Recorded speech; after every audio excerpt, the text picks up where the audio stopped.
Boa noite. O programa de hoje foi pautado na manifestação de Najib Pachá Júnior, do Rio de Janeiro. Ele é telespectador da TV Brasil e ouvinte da Rádio Nacional e Rádio MEC. Um usuário atento que, através da crítica, contribui para tornar o sistema público de comunicação mais eficiente e de melhor qualidade.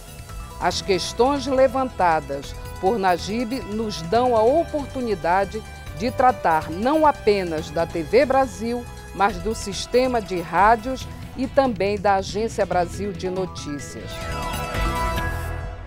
O convidado de hoje do Público na TV Entrevista é o jornalista Eduardo Castro, diretor-geral da Empresa Brasil de Comunicação. Boa noite, Eduardo. Boa noite. Queria agradecer sua presença.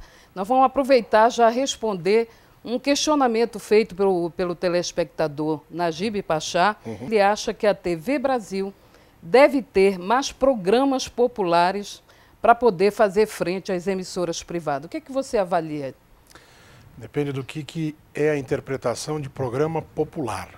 Popular no sentido de ser mais atrativo para a maior quantidade de pessoas, de tratar dos temas educativos, culturais, científicos, de formação da cidadania, com uma linguagem mais próxima do telespectador, tratando de temas que são do interesse deles, eu concordo. Agora, não no sentido de trocar aquilo que é a nossa missão, não é? Ou seja, fazer programas parecidos com outros programas que são feitos em emissoras comerciais, porque senão daí nós não estaríamos cumprindo com aquilo que é a nossa missão. Também não estabeleceríamos uma diferença, né, do campo público. Tem uma questão que também é frequente, até que chegam manifestações à ouvidoria, que é, talvez a gente tenha um problema aí, que é a recepção, a má qualidade, né, do sinal, do áudio, da imagem. O que vocês que estão assumiram agora recentemente, o que vocês estão pensando para que a gente resolva? São várias questões numa só.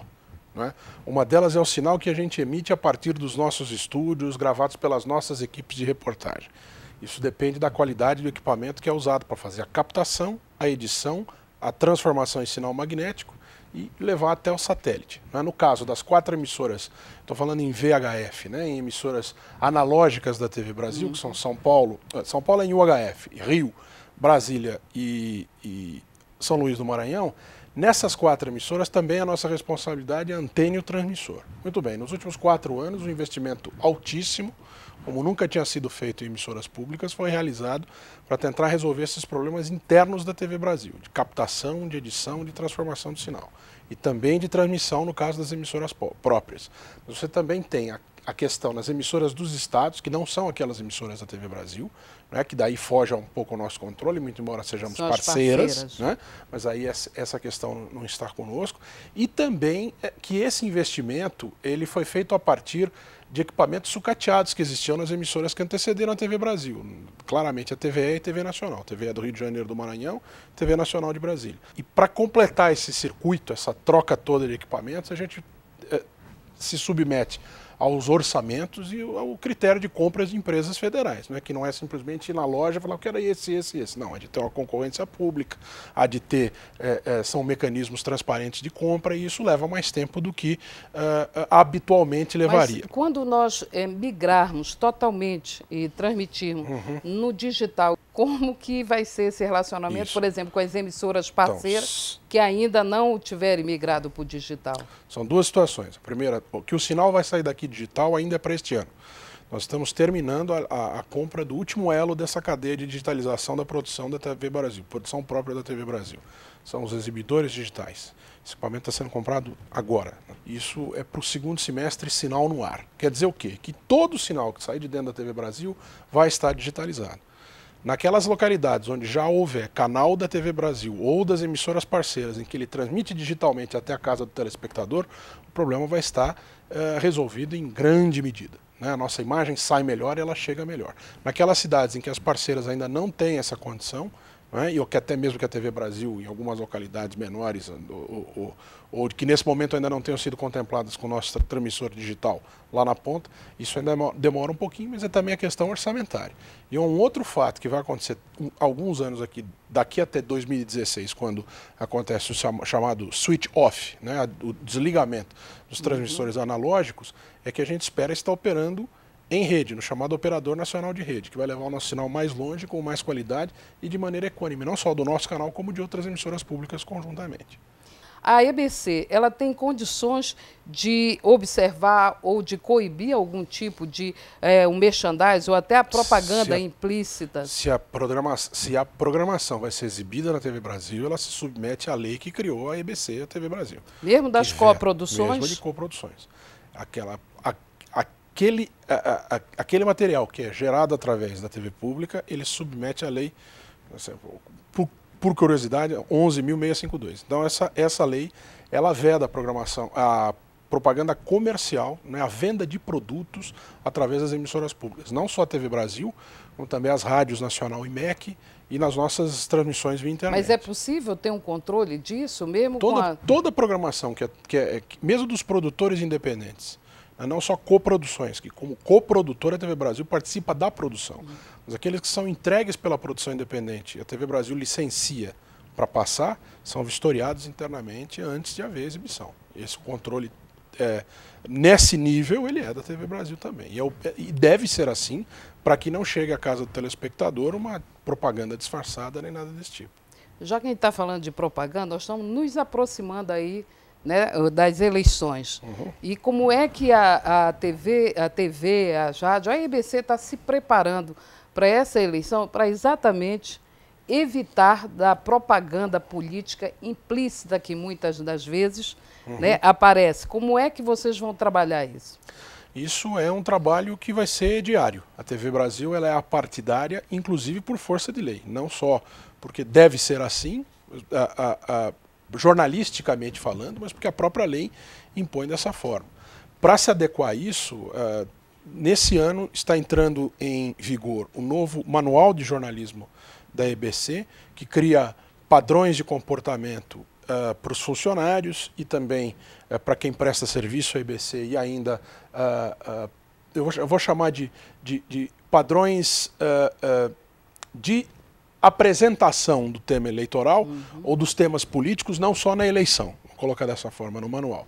E especificamente para a eleição, todo ano de eleição, a EBC cria uma norma, não é, uma norma para a própria empresa, que também trata desse assunto, orienta os funcionários a respeito daquilo que pode, o que não pode, em face da lei eleitoral, que muitas vezes ela muda de ano para ano, então essa norma também precisa ser adaptada eleição para eleição.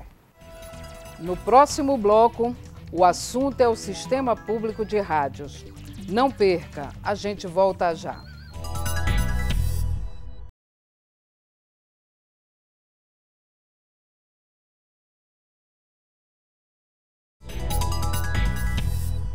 Estamos aqui com o jornalista Eduardo Castro, diretor-geral da EBC. Eu queria começar com um tema que vem sido, em relação à rádio, muito recorrente, que é da Rádio Nacional da Amazônia. O que está sendo feito?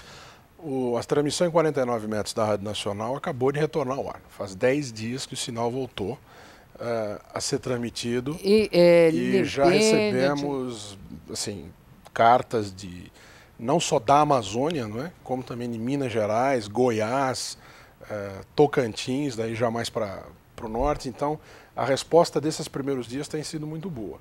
Mas a gente tem a expectativa de não ficar só aí. Nós temos obrigação, não é? Faz parte da missão da EBC, chegar naquela região do país em que só ela é capaz de chegar por meio das ondas curtas da Rádio Nacional.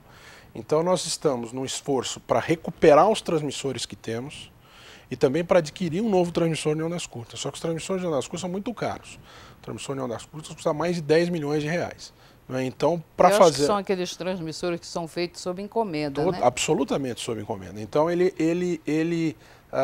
nós já chegamos a ter 6 transmissores no nosso parque, há espaço para 6. Hoje em dia nós já temos 2 funcionando. Estamos recuperando um terceiro, que para os próximos dias também vai voltar ao ar depois de muitos anos. Então nós vamos ter uma capacidade de transmissão das ondas curtas da Rádio Nacional, como há muito tempo o ouvinte não recebia.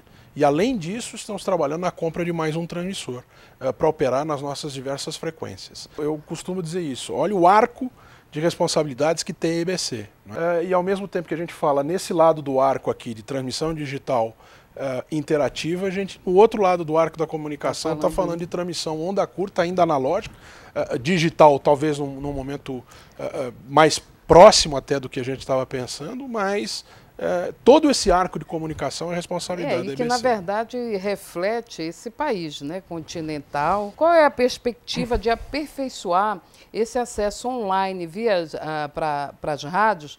Que também tem sido, volta e meia, chega alguma reclamação sobre isso, a dificuldade desse acesso online. No final desse mês, estaremos recebendo, eu vou chamar de protótipo, né? Não é o nome adequado, mas enfim, é o desenho, que a gente acredita que vai ser o desenho final do novo portal da EBC. Novo, na verdade, é o primeiro grande portal de conteúdo da EBC, porque hoje em dia a página da EBC tem também uma função de interatividade com a própria empresa, né, de institucionalidade, vamos dizer assim. E vai criar também uma outra cultura da empresa nessa relação com o público. Nesse portal nós estamos criando não é uma página, né, um setor, vou chamar assim, das rádios da EBC, onde os ouvintes vão ter acesso à transmissão por streaming, informações sobre as rádios, sobre a televisão e sobre todo o ferramental de educação, cidadania, cultura, ciência e tecnologia, programas, enfim, tudo que a gente produz vai estar, de certa maneira, colocado ali naquele portal. Olha só, o nosso telespectador, que não é só um telespectador, mas também é um ouvinte da rádio, que é o telespectador Najib Pachá, tem uma coisa que ele também chama a atenção, porque ele vê tanto a programação da TV como das emissoras como muito elitista e direcionada e focada num público mais velho. Olha, tanto a rádio quanto a televisão, vou falar especificamente da televisão, 6 horas por dia é público infantil.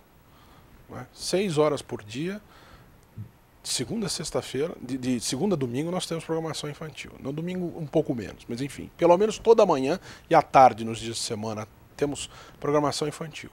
E um dos únicos programas de rádio destinado ao público infantil, que é a Rádio Maluca, é transmitido simultaneamente na Rádio MEC Nacional. Né? Então, é claro que a percepção às vezes não é essa, mas nós também temos a preocupação de criar ouvintes e telespectadores para aquilo que vai ser o futuro da comunicação pública. É verdade que se a referência do ouvinte é a Rádio MEC FM, do Rio de Janeiro, a Rádio MEC AM em Brasília, ele fala da MEC, ele vai ouvir Nacional. Música clássica, ele vai ouvir música de concerto, ele vai ouvir sinfonia. Mas a comunicação pública, essa é uma vertente, é um canal da nossa comunicação pública. Né? Nós temos outras 7 emissoras de rádio para atender a outros públicos, né? E também temos a televisão para atender, que deve ser mais generalista, porque nesse instante é um canal apenas. Nós vamos para um breve intervalo.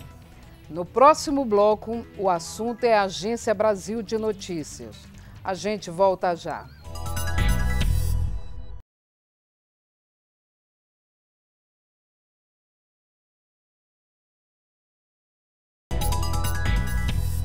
Eduardo, agora nós vamos à agência de notícias. O governo diz que nós não damos informações sobre ele. A oposição diz que nós só falamos do governo. Como é que a gente pode responder para o leitor da Agência Brasil e como a gente pode resolver isso? Ela não é uma agência estatal, mas acaba que ela é sempre vista como uma agência do governo. Eu acho que essa vem do histórico da comunicação estatal e pública no Brasil. A gente não, ao contrário de outros lugares, a maioria deles, inclusive, em que a comunicação começa pública, né, começa dentro do Estado, se torna pública e a comercial vem depois, televisão comercial e rádio comercial na Europa é coisa de anos 90, não é?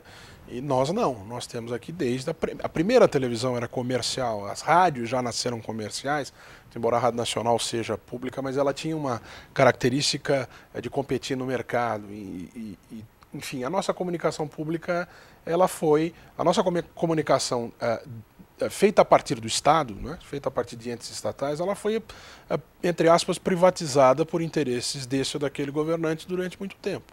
Então as pessoas têm muito aquela coisa que fica na cabeça do não vi, não gostei, porque era assim, então continua.